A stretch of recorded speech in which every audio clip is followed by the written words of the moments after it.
c'est une belle image pour l'établissement, c'est valorisant. Pégase a été une grande chance pour nous et surtout pour les élèves. Ça a développé une certaine curiosité. Effectivement, ça ouvre le champ des possibles.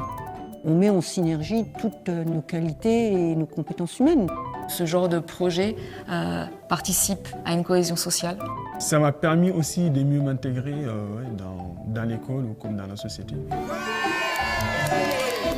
Ça favorise l'échange et le lien entre les enseignants d'enseignement général et les enseignants d'enseignement professionnel. C'est-à-dire que deux classes peuvent très bien participer à un même projet. Donc ça participe à la cohésion, cette fois-ci, dans l'établissement. Moi, j'ai travaillé essentiellement avec la professeure d'art appliqué.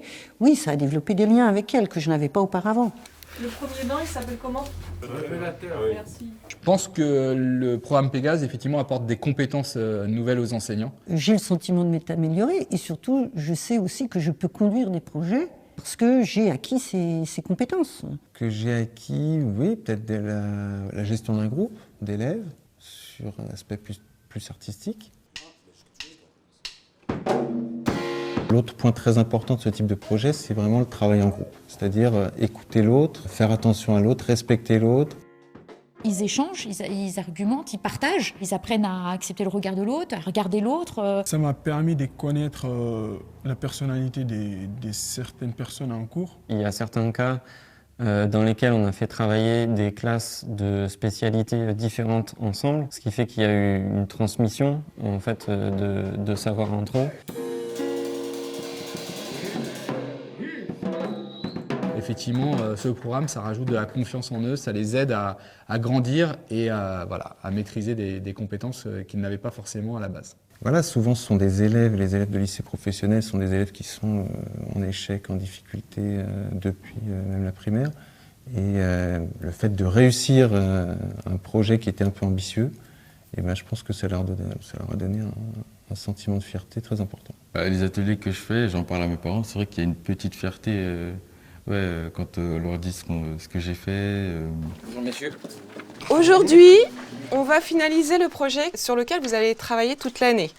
Ça favorise le lien avec l'enseignant, ça crée une relation. Ça veut dire qu'en classe, l'enseignant travaille mieux avec ses élèves et les élèves travaillent mieux avec l'enseignant. Les élèves primo-arrivants en France, les projets Pégase ont été extrêmement constructifs. Moi, je suis arrivé en France en 2019 et je ne parlais pas français.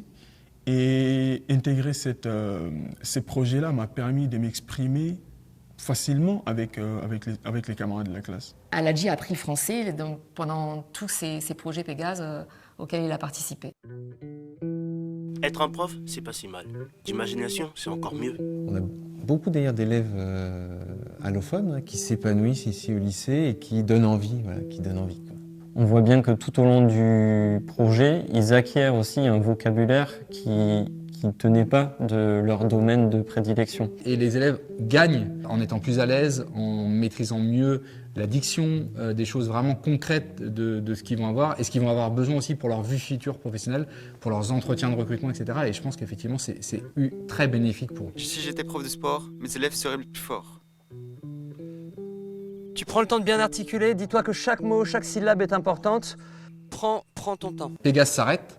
Il faut que nous, les établissements, on s'appuie sur cette expérience pour voir comment on peut le généraliser et le mettre en place sous le même modèle. Le programme Pégase nous a donné du crédit auprès des structures culturelles, même avec lesquelles on n'a pas encore travaillé, mais du coup, ils savent qu'on est toujours partant et qu'on prête vraiment une oreille attentive à leurs propositions. Donc moi, en l'occurrence, je continue parce qu'on va aller chercher d'autres financements pour permettre aux élèves de continuer à faire de l'éducation artistique et culturelle. Mais est-ce qu'on a toujours besoin d'argent pour continuer à utiliser ces compétences et les outils qu'on a acquis? On peut monter des projets sur la base des compétences qu'on a, tout simplement. Et donc, non, le lycée s'est engagé, en tout cas, à poursuivre l'aventure l'année prochaine avec certaines structures, et voire même, on se lance dans une résidence d'artistes. On aimerait bien.